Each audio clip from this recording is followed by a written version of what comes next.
Bonjour et bienvenue dans ce nouvel épisode de la Mushroom TV, ou devrais-je dire plutôt Nihao, car aujourd'hui c'est au cœur d'un temple du quartier chinois de Paris que nous vous recevons.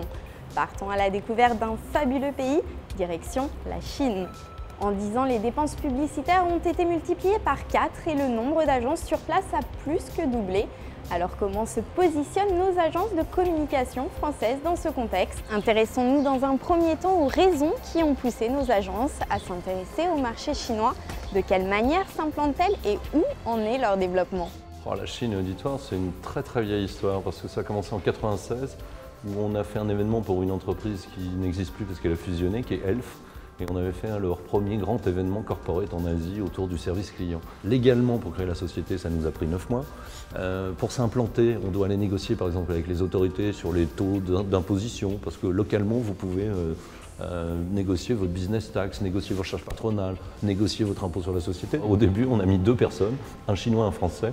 Et en 6 ans, maintenant on est 40, on est implanté dans 2 villes, à Shanghai et à Pékin. On a donc passé une alliance avec un des acteurs majeurs du marché chinois dans le domaine numérique qui s'appelle Digital Jungle. Il y a encore 2 ans, les budgets luxe et beauté pour l'Asie étaient gérés depuis la France. Aujourd'hui, les budgets sont en Asie, plus particulièrement en Chine. Donc pour éviter une perte de chiffre d'affaires et mieux accompagner nos clients, nous avons décidé d'ouvrir Zorba à Shanghai. Entrons maintenant au cœur de l'activité de nos agences basées en Chine. Quels métiers, quels clients et quelles expertises? Nous aurons le même positionnement en Chine qu'en France pour garantir à nos clients un standard de qualité Zorba. On ne va pas commercialiser une offre spécifique au marché chinois, c'est vraiment toute l'offre Imakina qui est commercialisée, mais on va la prendre par la problématique interculturelle locale. La maîtrise des réseaux sociaux et d'Internet semble la clé de la réussite en Chine.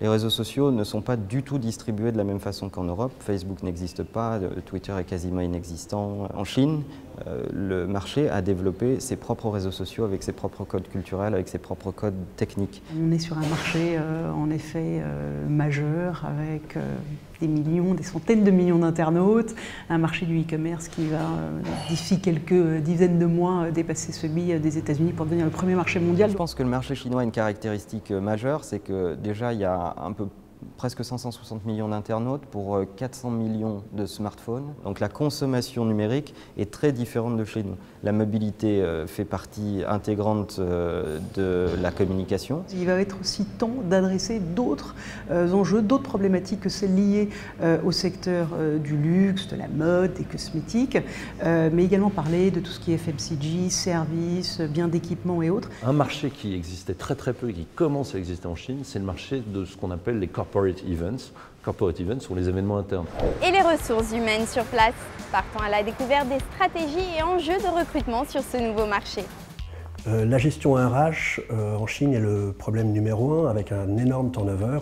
C'est qu'il y a une absence de fidélité qui est très importante. Ce sont des gens qui passent d'entreprise en entreprise. Nous devons avoir 50% de collaborateurs chinois, ne serait-ce que pour la sensibilité artistique, la culture locale, la connaissance du marché. Et sur tous les métiers très programmatiques et technologiques, on a des capacités d'ingénierie sur place qui sont vraiment de très bonne qualité. Il y a une jeune génération de Chinois extrêmement bien formés, très talentueuse qui est arrivée. Ce qui leur manque aujourd'hui, c'est sans doute un aspect imaginaire, un aspect de création ou de créativité un peu plus débridé. En ce qui concerne les équipes françaises, la loi chinoise nous oblige à justifier le fait que ces compétences n'existent pas en Chine pour pouvoir les recruter et les faire venir à Shanghai. Nous allons maintenant nous entretenir par Skype avec Céline, chef de projet événementiel basée à Shanghai depuis quelques années. Bonsoir Céline, merci de répondre à nos questions. Alors, qu'est-ce qui vous a convaincu de partir à Shanghai? En 2009, j'ai eu le choix de soit rester dans ma compagnie, soit de partir. Et je me suis dit que c'était l'occasion ou jamais. C'est une ville que j'ai trouvée super dynamique et j'ai eu envie de tenter l'expérience. Qu'est-ce que vous faites du coup maintenant sur place? J'ai organisé un salon pendant 3 ans, le Rainan Rendez-vous. Ensuite, j'ai travaillé pendant 1 an pour Auditoire et à partir de maintenant, je vais monter une nouvelle compagnie avec mes anciens patrons de France qui s'appelle FC2 Asia. Et quels sont les avantages que vous trouvez à vivre à Shanghai? Tout est possible. C'est le Kei Mewanti, tout est possible en Chine. On peut tout imaginer, les choses les plus folles.